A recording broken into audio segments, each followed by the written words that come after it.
Hello, hello. Welcome to this episode of the Hello, Hello podcast. I am your host, Alyssa Rogers.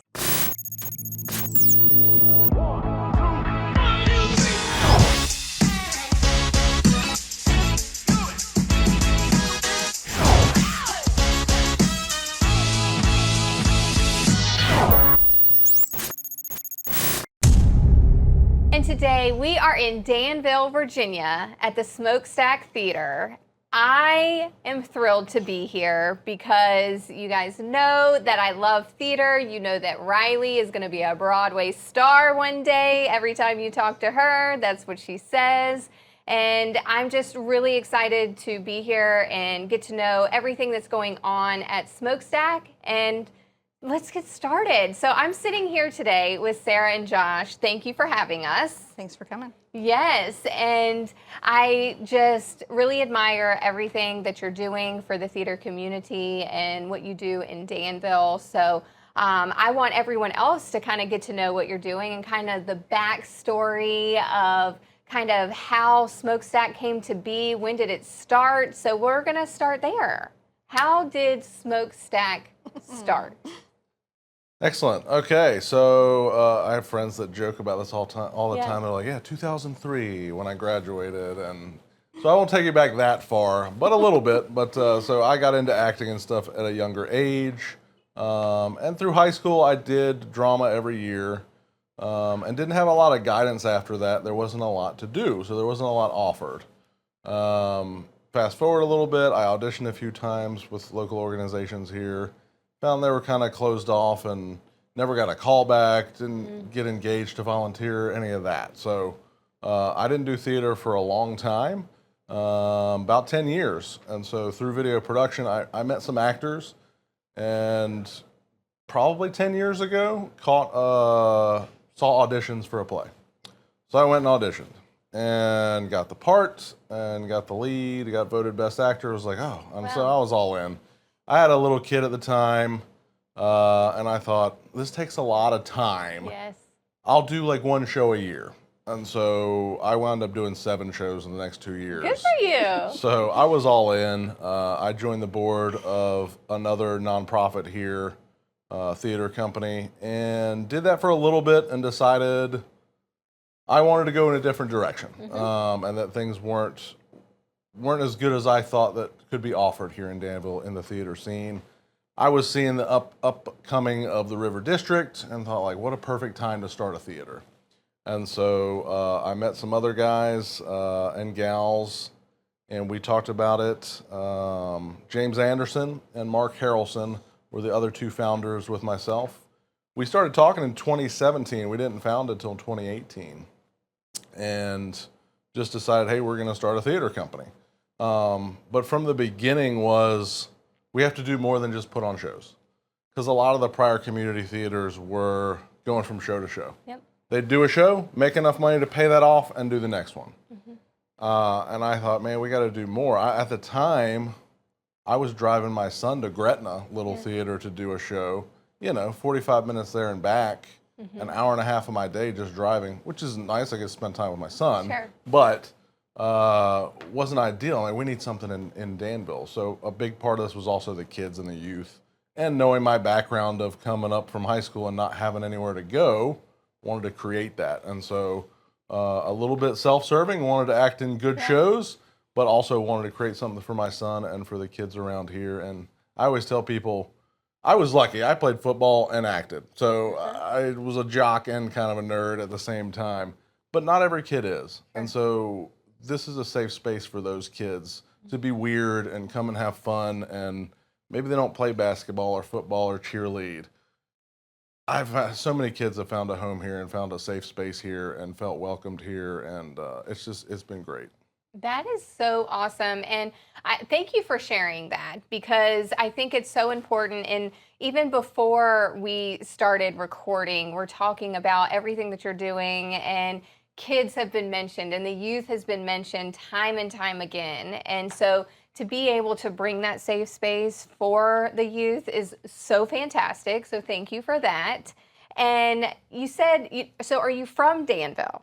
Did you grow up here? Yeah, I've been here since I was 3, so might as well. Okay. I don't remember much before that. My family moved from New Jersey, but been here since. I graduated from Chatham High School, so grew up in the county schools. I kind of skipped college. I did go to Liberty later on. Yep. I've got a weird background, which has all culminated in a perfect combination to do what I do here. You think start a theater, a bunch of actors and creatives, but you still have the business side of things. 100%. And it takes a lot, and there's so much more of that. And we're, pretty much volunteer. I'm the only paid staff. We're trying to change that to keep up with our growth, but we have over 100 volunteers each year that come out here and do stuff, and the adults too. It's a safe space for them. Yeah. Getting your creativity out and experiencing that is a part of, you can work all day, and some people love their jobs, but if you don't have that other thing, that other place to come, I've been big into church in the past, and fellowship is important no matter where it is. Yes. And so fellowshipping at the theater is a thing in its own. And so just having that to come and meet people and talk to people and other adults, and And speaking of that fellowship, I'm so glad, Sarah, that you're here with us today because, talking about the youth and that safe space, it holds a very special place in your heart. Can you tell everyone kind of how you got to know Smokestack and how it has become such a big part of your life? Well, actually, my parents told me about it. I didn't even know it was here. Like, we hear that all the time. And I think, oh, gosh, how did you not know? But I didn't know. And my son is on the spectrum, was very introverted. And I knew when he was younger he liked theater. But then as he got older, there was just nowhere to do it. And he was just really needed a safe place, and I needed some kind of summer entertainment for him. So my parents were like, oh, hey, I know such and such is putting on this summer camp. And I was like, okay. So I signed him up and kind of dumped him because he wasn't thrilled to begin with. Yeah. But he begrudgingly came in the first couple of days, and by the end of the week, he was like, oh, I don't want to be on stage, but they're having tryouts, and I want to go help. And he's like, anything that I can do that's not on stage. And he fell in love with it. And so for me to see him, it was 2 years ago from this summer. And this kid that I brought in that would speak when spoken to, but wouldn't make eye contact with you, didn't feel like he had a place to... We just finished up, and I know we weren't here as many hours as Josh, but there were days that Sam had 2 and 3 practices a day because he was doing multiple shows. And he helped with every production that we had in July. And now he's this kid who he'll walk up to anybody, he'll talk to you about the smokestack. He's still quiet, but you can see the confidence in him. And it's obvious enough that I have other people say, oh, wow, I can see such a change in him, because it gives him a place where he belongs. It gives him a place where he just feels at home, and he loves doing things with the adults. He loves doing stuff with the youth, and it's given him good skills too, because he's learning how to do what's asked of him, how to take initiative, and how to sit back and just do what you're told, how to learn things. He loves tech. And so learning that stuff has given him skills that he can take and do other stuff with too. So, Sam fell in love with it, and here we are 2 years later, because I was like, well, I know the nonprofit world enough from other things that I've done in the past that I'm like, if you want it to be there, you got to jump in and help. And so I came along with Sam. And Josh, how does that make you feel to hear stories like this? Because I know your story is probably not the only one. And so you're helping change the lives of so many people in the community. Sure. It's what keeps me going, because it gets hard at times. The nonprofit sector is hard. You're begging for money all the time. There's so much behind the scenes stuff going on, and at times it can feel like, why am I doing this? I could do so many jobs. I could make so much more money. I could go somewhere else. I could, I do video production. I could be doing that full time and making great money. And those are the stories that keep me doing, and I realize I'm supposed to be here. We have kids. Years ago, parents said she like sometimes vomits. Like, I'm so afraid when she gets out, and she got out there and performed, and nothing happened, and it was like, what happened? We've got kids who, I mean, we deal with a lot of LGBTQ kids, transgender kids, where we're like, yeah, come on in. We're going to acknowledge your pronouns, and we're going to accept you for what you are. And this is a safe space for them. And maybe not everyone agrees with that, but I've always had a policy of this is a safe space for everybody, no matter your belief, background, whatever. We create theater for everyone, and that's been the goal. That's where the Smokestacks came from. Part of that vision was, one, to acknowledge the history of Danville. Sure. Mark, one of our other founders, actually worked at Dan River Mills years ago. And so that got brought up. We were reading articles about the history of Danville, and Smokestack kept popping up, the word Smokestack. And then once we looked at the three sisters over there, which luckily they didn't tear down, which is great. Right. Because we all did this pre-casino. Wow. But looking at those and the fact that you could see them from everywhere. You can go out into the county and see them. You can drive down 58 and see them. That was kind of what we wanted Smokestack to be, was something that everybody could be a part of. And so we're still constantly trying to grow our attendance and things like that and reach segments of the community that we haven't yet. And so we welcome everybody. We've always had a policy of not turning someone away for financial reasons. If somebody can't afford tickets, contact us. We're going to get you into a show. That's our goal. Yes, it takes money to keep this place running, but at the end of the day, we just want you to experience theater and art.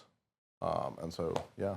It's an awesome world to be part of. And so everyone that's watching and listening, I highly recommend seeing a show. And segueing into that, what shows do you currently have coming up? What are you working on? Sure. Our next big show will be The Mousetrap, which is the longest running play in the world. Wow. I think in London, opened somewhere over there, and has not stopped since. So we'll be doing our version of it. It's going to be very interesting for those that have been to Smokestack. The stage is going to be a little different. And so that's kind of the beauty of a black box, is it's small and adaptable. And so we've always talked about moving the stage around. We've done some stuff. We did the 39 steps and had a thrust come out. But this will be turned kind of sideways, and so we'll start warning people that the seating is going to be a little different. Tickets will be a little more limited. But yeah, the Mousetrap is going to be very fun. We'll have our haunted history tours, which we've been doing. That was the first thing we did when we launched.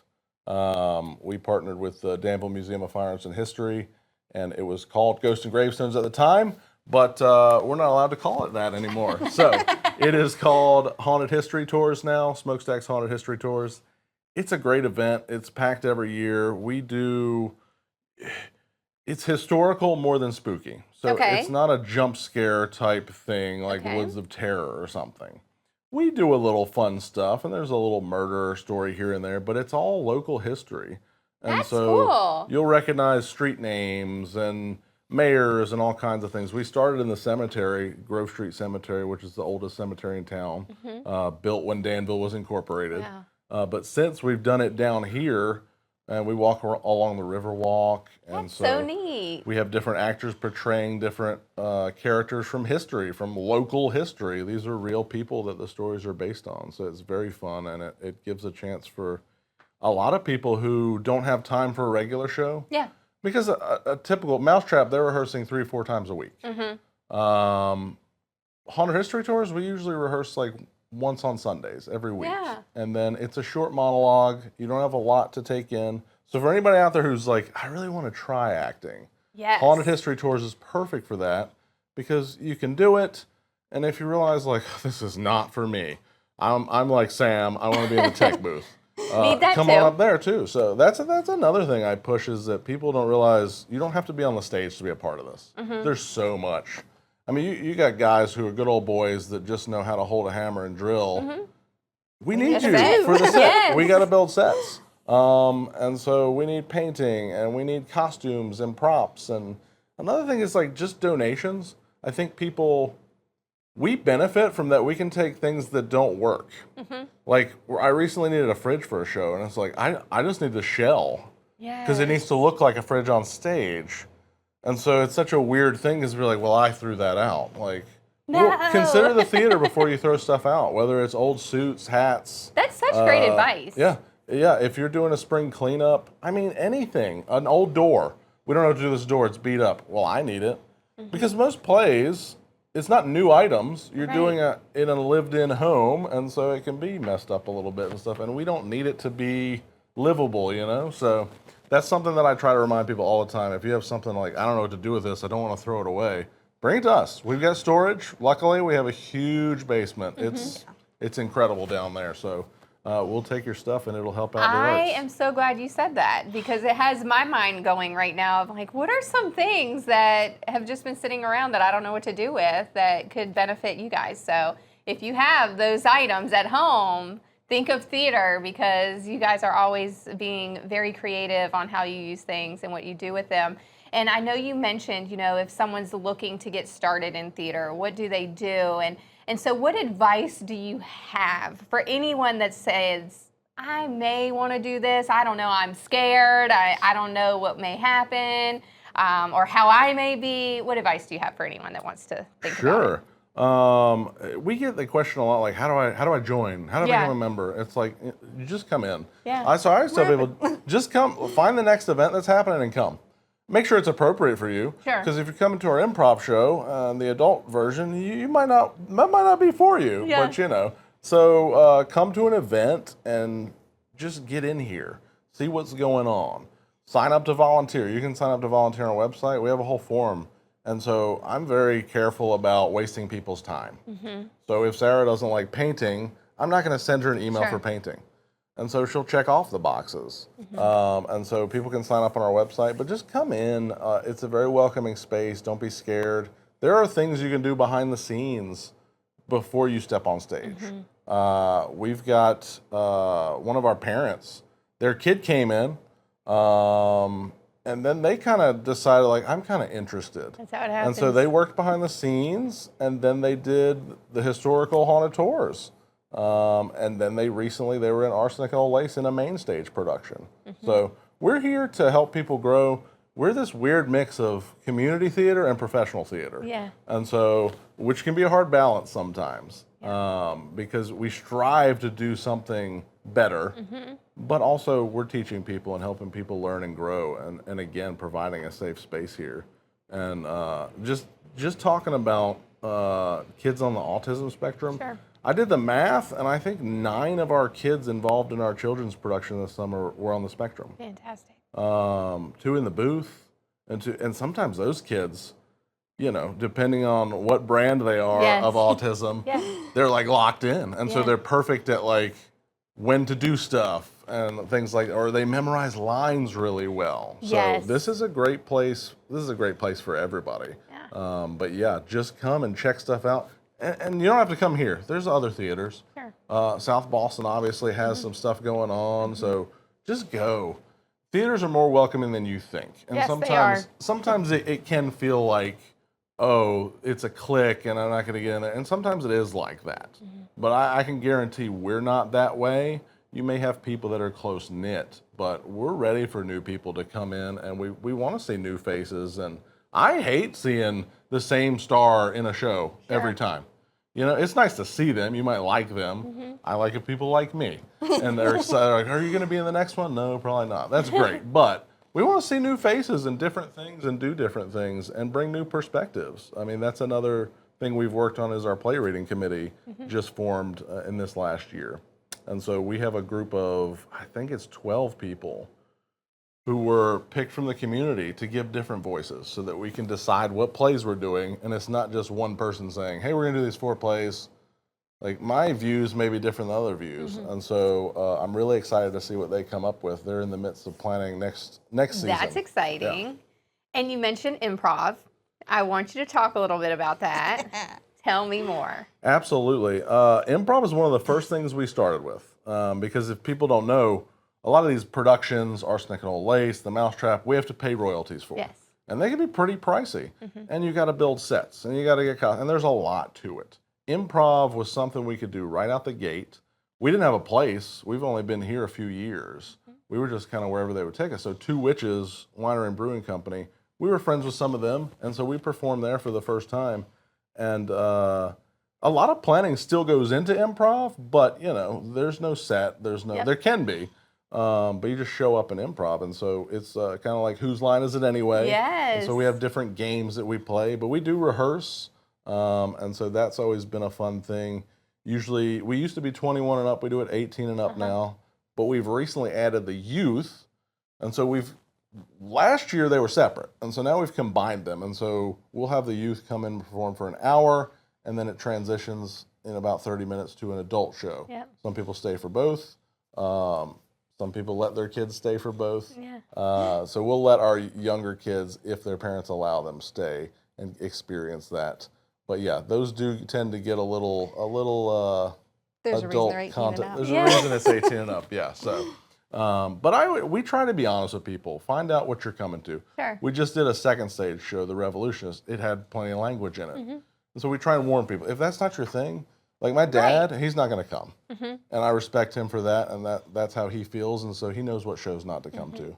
But we try to provide something for everyone. When we do It's a Wonderful Life, obviously that's for everyone. Yep. We did It's a Wonderful Life for years, did an ADA ASD show. Cool. Special on Saturdays. And so we're going to bring some more of those back when we can. What had happened was someone came to me, I invited them to a show, and they said, well, my grandson's on the spectrum. He'll probably have an outburst. I don't know if I can. Well, that sucks. Right. Like, why? I don't care.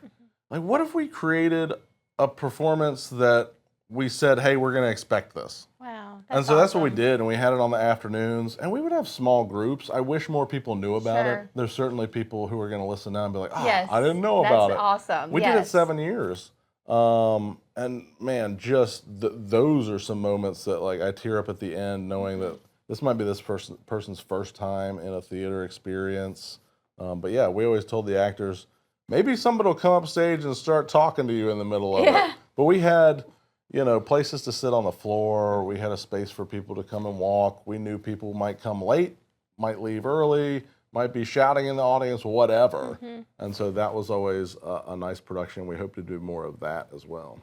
And so speaking on that, Sarah, what is some advice that you would give to a parent that may be watching right now that has a child that is thinking about coming to theater or exploring theater? What advice do you have to the parents out there? I think just let them get in there and try it, because I knew that Sam was curious about being on stage. He liked it when he was little, but I also knew he didn't like being in front of people. And so I was like, well, maybe he'll just enjoy the experience. But until we got in here and saw there's so many other things for him to do. And then also one thing that I realized when I was trying to find him somewhere, summer camp, and any parent knows, summer camps are expensive. Yes.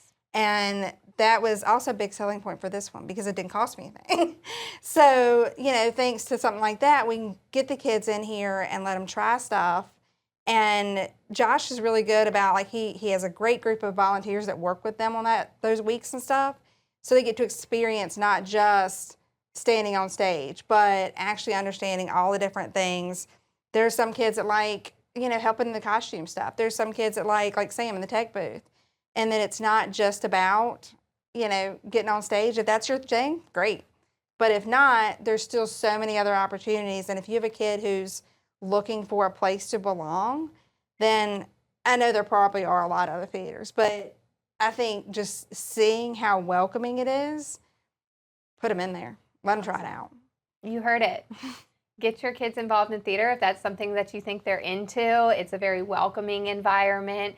And I'm just going to kind of end it here because I want to know, what does the future of Smokestack look like to you? As a business owner, what is your ultimate goal for Smokestack? Sure. Ultimate would be, well, that's probably pipe dreams and stuff, but I would really like to, get this place stable, get a steady staff of, 3 to 5 people, so that we can really we've shown what we can do, but we're limping along and giving our all. And I don't want anyone to get burnt out, and I want to get to a place where it's comfortable, where we can, I'd say I don't really get to screw around at work. I'm working. Yes. Going. It'd be nice to have a day where like, we didn't do anything today. We messed around and read some scripts and whatever. But ideally, we'd like to do bigger shows. Yes. A lot of people ask about musicals. Musicals are a whole nother beast. And so we need a bigger venue for that, bigger rehearsal space, more people. You start doubling and tripling numbers because now you need a director and a music director and an assistant director and 3 costumers and an ensemble of 30 and this space can't handle that. There's some small musicals that we'll look at, and the kids have done some musicals in here.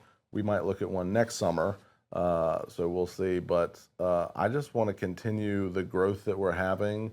I'd like to become a staple. We've always wanted to be a hub for arts, and so we've got spoken word this month. We've got a songwriter showcase. I'm big on opening up a space and utilizing it. I grew up in the church. I never liked seeing these big churches with their gymnasiums and beautiful basketball gyms that were empty all week. Get some kids in here. Come on. So same thing here. Like we have a theater, we have a space. I want artists in here. So if you're an artist out there looking for a space to do something, contact me. Let's figure it out. If it makes sense, we'll make it work. Like I said, that songwriters thing, we have songwriters locally here. A lot of well-known people that play around town. A lot of people know Matt Crowder. Yep. They come in here and they hone their craft together. It's just a group that sits around. Awesome. And so if you're a musician, check that out. They do it like every 2 weeks. And we just provide the space for them for free because I want artists in here. But now they're doing a showcase for us, and so it'll help raise some money for the theater. But people will get to see the things they've worked on, and it's a more intimate thing. These are songs that they've been working on here, and we want to do more and more stuff like that.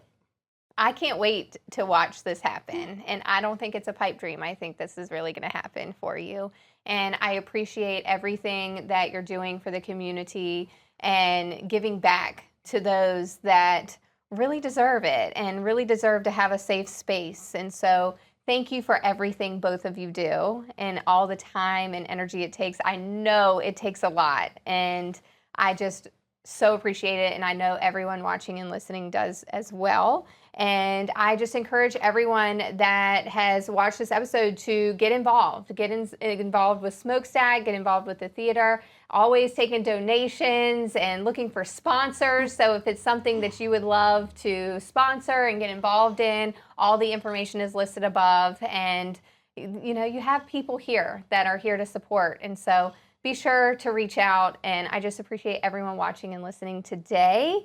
And continue rating, reviewing, subscribing, doing all the things that you always do. And we will talk to you next week. Bye.